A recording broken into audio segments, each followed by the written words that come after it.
Breast cancer affects millions of women in the United States as the second leading cause of cancer-related deaths. Black women are especially at risk of developing and dying from breast cancer compared to women of other races.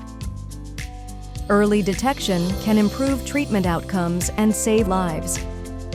Mammograms are a powerful tool in the detection and fight against breast cancer. A mammogram is a quick X-ray that can identify abnormalities in the breasts long before they can be physically felt.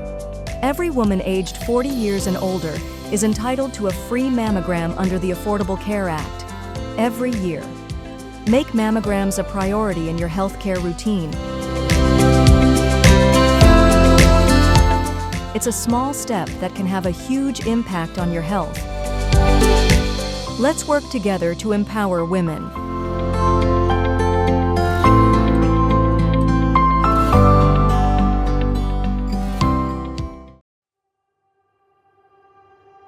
Every day, school buses safely transport our children, but only if drivers follow the law. Flashing lights and a stop sign on a bus mean you must stop.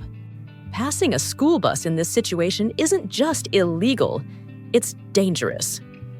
Children's lives are at risk when drivers ignore this signal. Protect them by stopping, no exceptions.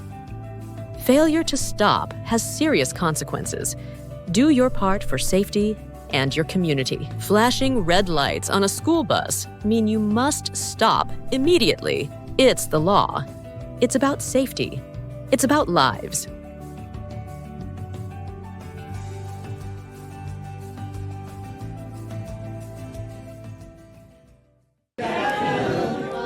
What a space of joy and community, and I'm so grateful to be able to share in a little bit of it today and to hear from you all on how things are going. Thank you so much. The baby is out in the car, asleep in her car seat with my husband. So I just fed her before we came in, so I said to him, keep her sleeping as long as she sleeps. She is just a joy. So 3 weeks old now. Her older brothers are 7 and 10, and so they're they try to help with the diapers. I'm there to make sure it goes right, but they are just so happy to be big brothers. The only thing about babies that I forgot until now is that I don't know how many of you all with your grandchildren or your children had it. Why do they always just wake up in the middle, want to start being awake at night, right? That's how she was when she was in the belly. She would, as soon as I would go to bed, she would start kicking.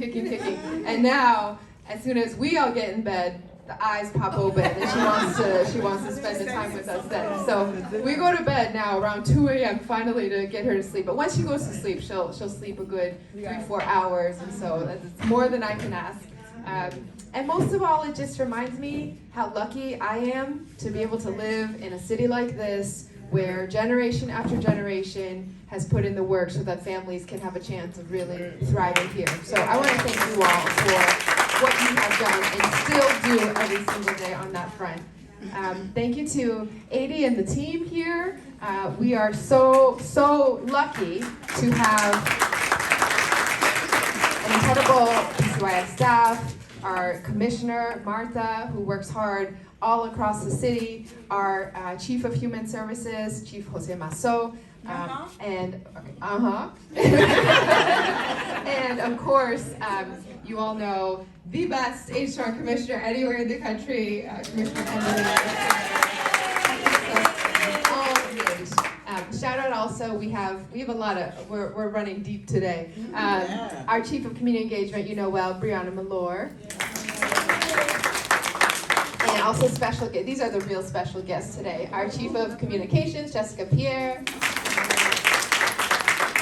And then he wears many titles and many hats, the Director of Stakeholder Engagement, Senior Advisor, Mohammed Missouri, also here with us. So, most of all, I wanted just to say thank you. We know this is a space that you all have made home for a very long time, and that we're also on the verge, I see Mike Kozu in the room, of being able to have the Grove Hall standalone community center making progress as well. So thanks for all going to adopt that and be a part of the process. Oh, she's sitting in the crowd. I forgot to mention Asha Janae as well. Our neighborhood liaison. So, Mike, on that front, is there anything you want to say? Just a quick announcement on what's coming up soon? I think Marta talked about it earlier, but Thursday, weather permitting, we're going to be across next door at the library. They're going to have a physical model of what your community center is going to look like with the swimming pool, with the basketball court, with your senior space. You can see it visually. If the weather is too slippery, then we'll ask that some other time they'll come and bring it here so you can get, we need your feedback as to what you would like to see, what more can we put in there. And already you can see that you can outgrow the space, right? So how can we utilize across the street to help be a safe place and an active place for you all. So thank you. And thank you, Mike, for all that you do for our young people and for every generation. Yeah, you all make any space home, but you need the space so that not everyone's just kind of shoulder to shoulder here, and we look forward to being able to have the kind of space that you deserve and that every neighborhood deserves. So I just wanted to see is there anything that you all want me to know that's on your minds, or any questions that you have for us? If not, I can go around and keep catching up one by one with everyone. But just wanted to be here to say thank you, and we are here and want to make sure we're continuing the good work that's happening. Yeah. Any questions or things that are on your mind that you want to tell me about? Oh, Mike?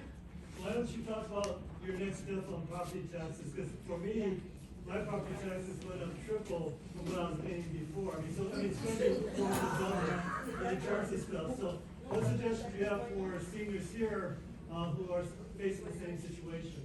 Yeah, thank you. How many folks have been involved with Mass Senior Action?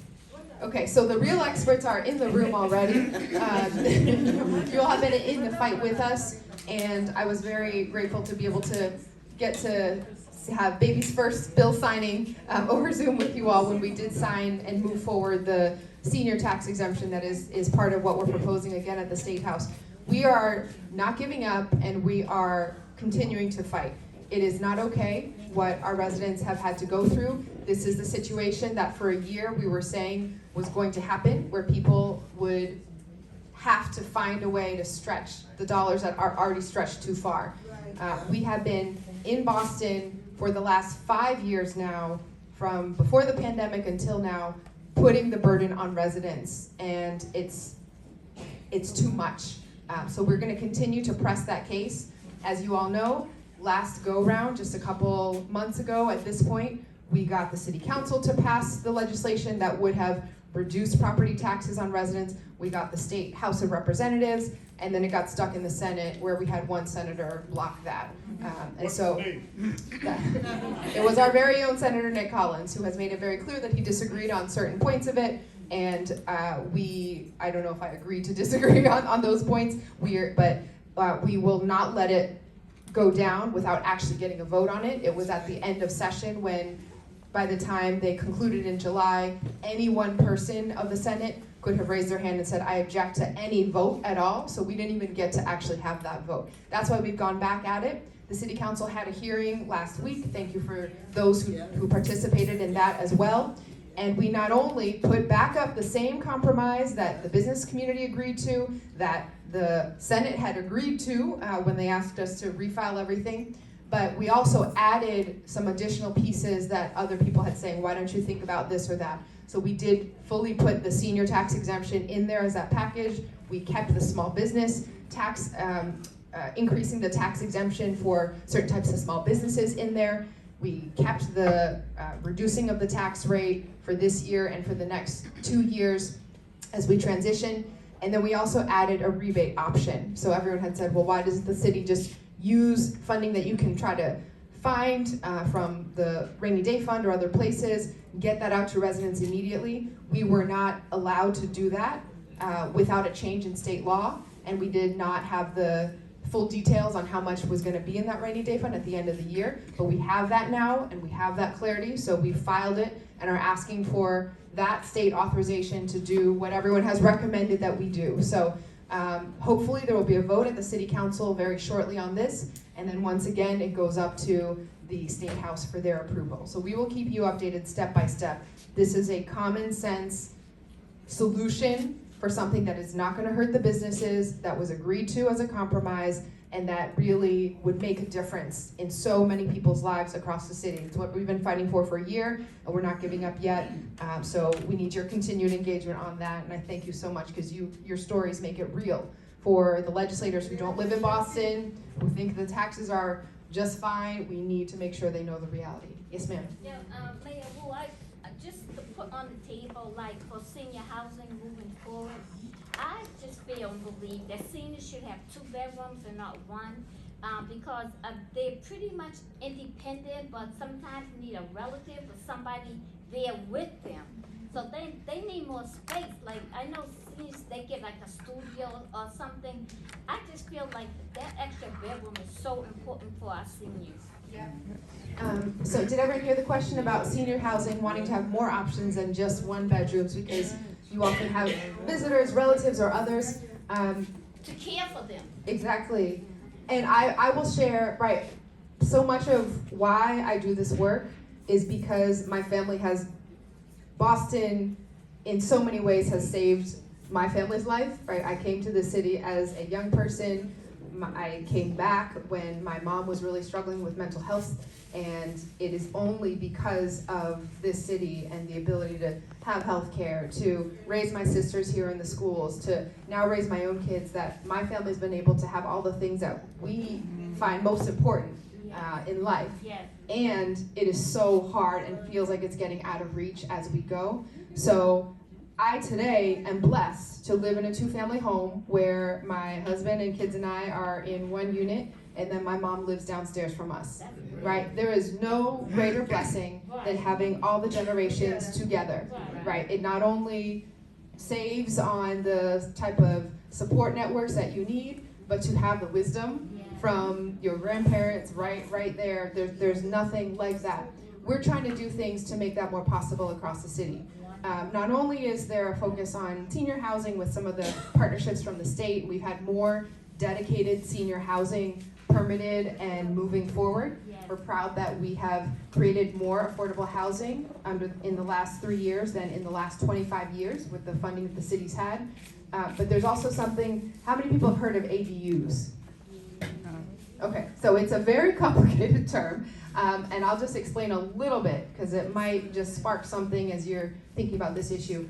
I hate the term because it's like, no one's gonna just hear that and know what it is, but it stands for accessory dwelling unit, and it's the national term for an in-law unit or what's called a granny flat, right? It's if you have a home and there's space to either add an addition, or there's a ground floor that could be turned into another unit safely, or there's a garage space or something else where you could create another unit on the property that you already have. That is in some ways the fastest, most cost-effective, and best way to have multi-generational families be able to stay together. So Boston previously didn't have the rules in place for those to be permitted and to be legal. And that there was good reason, right? We don't want everyone just having people live in their basements if it's not safe and things like that. But what we have done is set the life safety and building codes to be able to ensure that these are safe spaces. We've created the template so that there's different designs where you don't have to do the work yourself of hiring an architect, and that you can just say, this is the type of space I have and here's what I know would be appropriate. And we've been working with contractors who are now specializing in this, who come from our communities and can do the work and have sometimes just more expertise doing it. So if, it's still complicated because usually to do it, you have to be the homeowner rather than the renter. But if this at all applies to you, we're working throughout the city to make it possible and faster for there to be more housing created this way that actually meets the needs of multi-generational families. And then on the senior housing front in particular, I think we'll take that back to, I don't know if the commissioner has anything she wants to say in particular, or we can make sure that Sheila Dillon, who's our chief of housing, and is the one often talking with the state and other places about the types of senior housing that we're funding, that we hear that feedback loud and clear. Thank you. So I'm going to go here and then.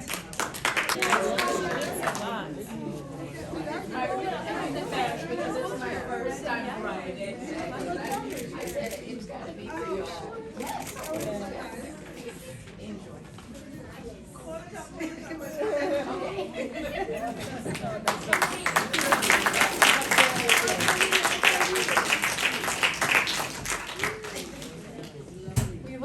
that, and you know, first of all, I can't believe, yeah, sometimes you're in a space and you don't quite know why you were there or what you were supposed to do there, but I'm going to go home and tell my mom that I was exactly where I was supposed to be today.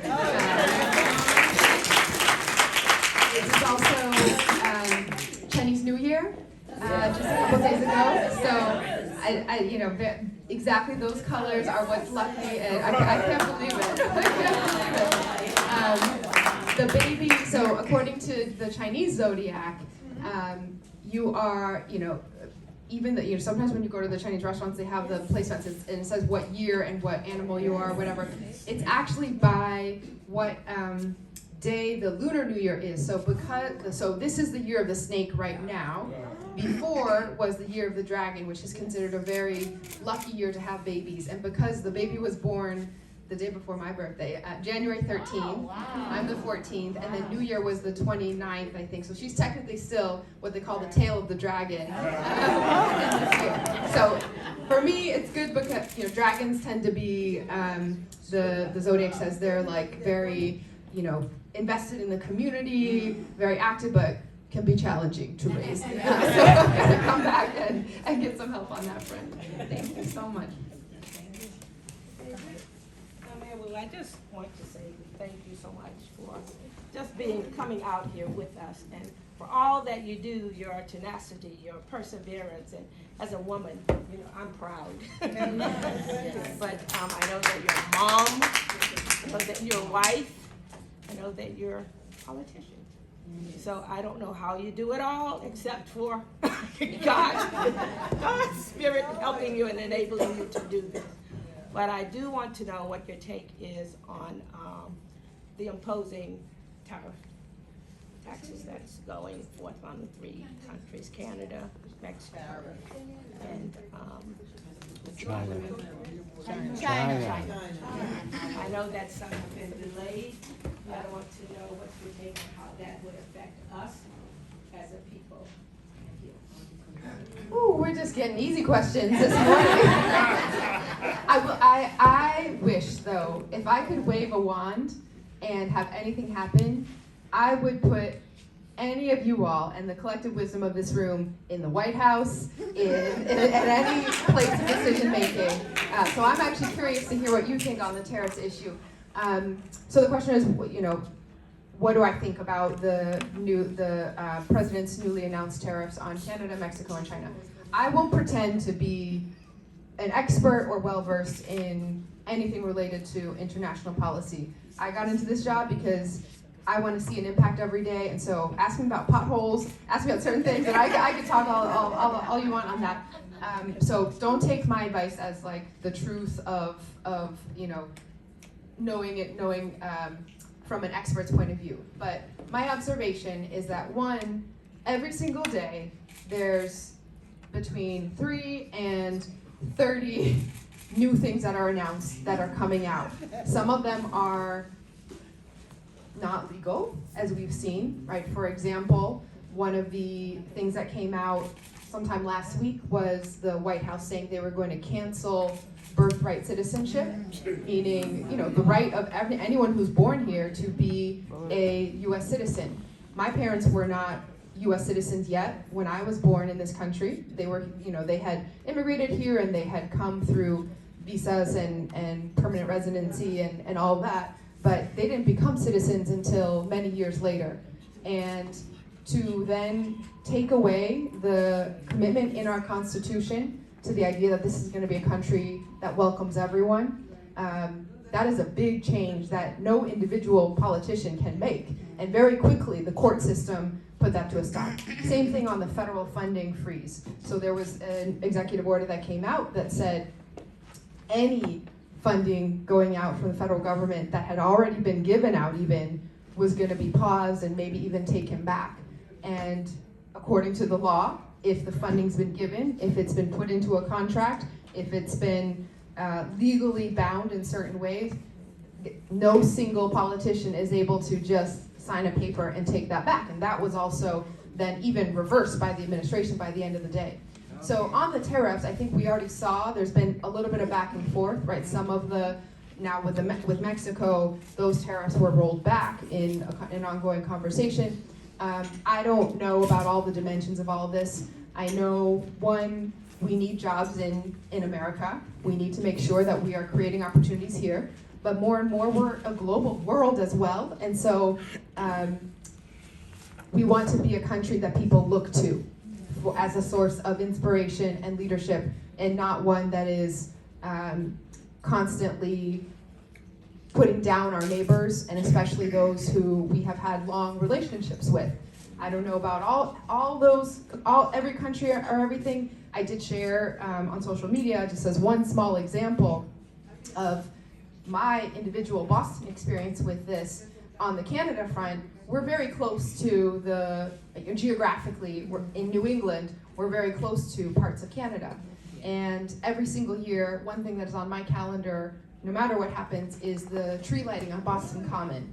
Has anyone been to that before or seen it on TV? So it's one of the big things that we do every year. And the tree every year comes from where? Canada. It's a gift that they send us from Nova Scotia. I'll come to you right next. It's a gift that they send to us from Nova Scotia. For more than 50 years, every winter they have sent a tree to Boston, and it comes from a small, usually family farm, and I'm told that everyone there lines up to wave and send the tree off on its journey, and then it's over here, it's installed, and a delegation from Nova Scotia comes to celebrate it with us together. And it's because more than 100 years ago, in 1917, there was a big explosion when ships collided or something in Nova Scotia, and Boston was one of the first communities to assemble a train and send help. And they said they would not have been able to manage that crisis if there hadn't been doctors and nurses who had volunteered and relieved their first responders, food, water, medical supplies. That was an act of goodwill and friendship, because we saw another community that might not have looked like us or, had the same laws as us, but were humans and were neighbors. And when we responded, they now continue to recognize that friendship. For 100 years later, we're still in this tradition of being together. Again, I'm not an expert when it comes to foreign policy. I don't have an interest in becoming an expert, because my job is my job at the city level. But there's something about recognizing your neighbor as your own family. And there's something about putting into the world what we want to see from ourselves as well. And so that's how I think and hope that our country will move at some point.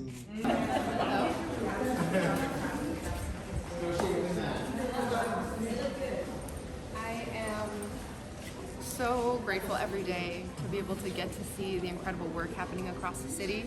I love this city, I love the people of Boston, and every day I'm inspired by all the hard work that's happening in different places. For me, this has been a 12-year journey of serving the city of Boston, time on the city council, and now in this role. And I'm proud of the progress that we've made on issues across more than a decade, and especially in the last 3 years with our administration.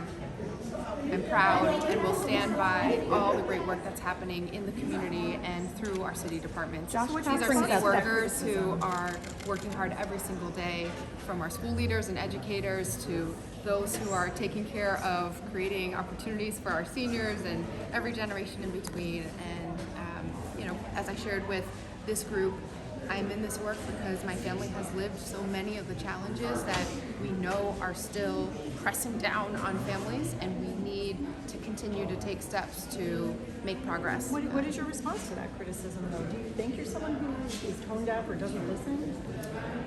To do these jobs well, you have to be in community and you have to be around. I'm interested to see now that there's going to be more showing up from some folks, what they're going to take out of that. Frankly, I'm a little surprised that someone who hasn't even voted for mayor or city council in the city thinks that he's ready to lead the city, but I look forward to getting into the details, and there's so much to talk about of what Bostonians need, but also the great work that's happening every single day, and it's a great city to live in. Mayor, you said that you would testify on Capitol Hill about ICE and whatnot, and you just didn't want it to be February 11th. Have you heard back as to whether you can do this virtually or a date with pushback? I do plan to go in person. Today we have accepted the committee's offer to go in person to DC and share about the work that Boston's been doing to make us the safest major city in America. So we look forward to sharing more details as that date is finalized. But it won't be February 11th. The hope is that we will. My understanding is that it won't be February 11th. Just back to looking at your affordable housing policy, you said that it's preventing the production of housing, and you said that's the top priority. So how would you respond to that? You hear every day from every community how important it is that we are continuing to take every step possible on housing. From seniors who have built their lives here, or families who are trying to have a child who just graduated and is working their first job, be able to also stay in the communities that they grew up in. We've been pushing everything possible to make sure that the cost of housing comes down in Boston, and that we're focusing on affordability. Over the last 3 years, we have created a number of different programs, and we've created more affordable housing than in the last 25 years through a combination of partnerships around preserving affordable housing in our communities, creating new affordable housing, using city-owned buildings to redevelop and improve our infrastructure with affordable housing on top. And it's working. We know that the numbers are there and that the approvals pipeline in Boston is ready to go. We continue to take every step.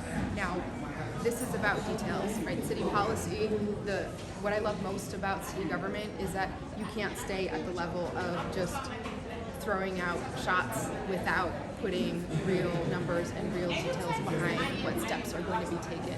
And when it comes to housing production, I think we need to understand, is it a proposal then that's being quoted to roll back affordability requirements in order to speed along the process? Is it a proposal to roll back climate requirements? Or is it a proposal to try to issue tax breaks in ways that will give up revenue for the city for decades to come afterwards? We have taken every step that is fiscally responsible for the city and makes a real impact in people's lives, and I'm really proud of the work that is happening and that we are laser focused on continuing. Breast cancer affects millions of women in the United States as the second leading cause of cancer-related deaths. Black women are especially at risk of developing and dying from breast cancer compared to women of other races. Early detection can improve treatment outcomes and save lives. Mammograms are a powerful tool in the detection and fight against breast cancer. A mammogram is a quick X-ray that can identify abnormalities in the breasts long before they can be physically felt. Every woman aged 40 years and older is entitled to a free mammogram under the Affordable Care Act every year. Make mammograms a priority in your healthcare routine. It's a small step that can have a huge impact on your health. Let's work together to empower women.